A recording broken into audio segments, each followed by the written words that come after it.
Thomas the tank engine has worked his branch line for many years and knows it very well.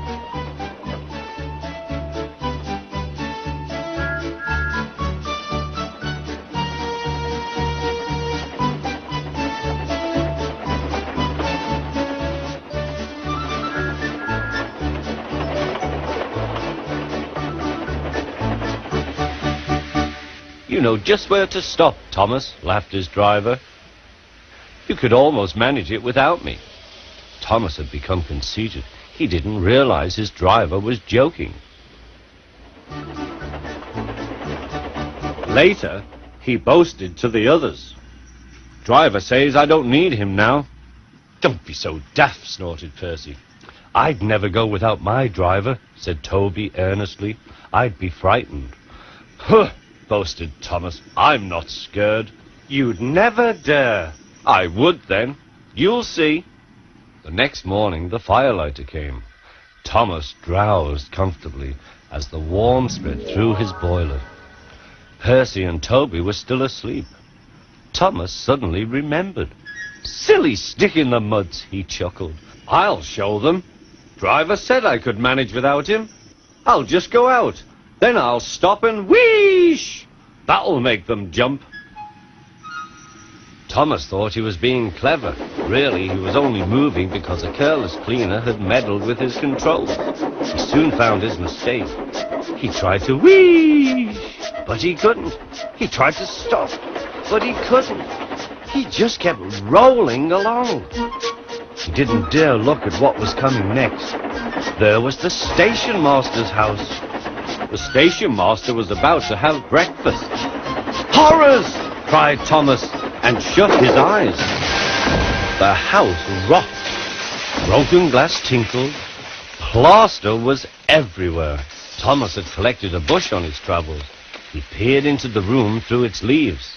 He couldn't speak. The station master was furious. His wife picked up her plate. You miserable engine, she scolded. Just look what you've done to our breakfast. Now I shall have to cook some more. She banged the door. More plaster fell. This time it fell on Thomas. Thomas felt depressed. Workmen propped up the house with strong poles and laid rails through the garden. Meanwhile, Donald and Douglas arrived.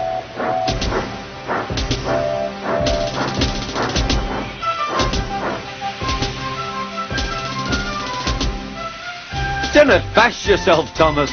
We'll soon have you back on the rails, they laughed.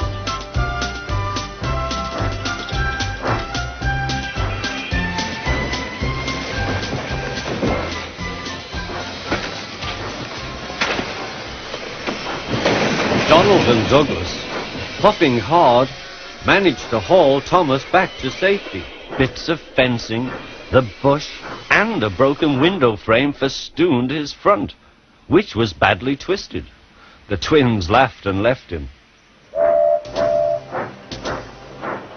Thomas was in disgrace. There was worse to come. You are a very naughty engine. I know, sir. I'm sorry, sir. Thomas's voice was muffled behind his bush. You must go to the works and have your front mended. It will be a long job. Yes, sir.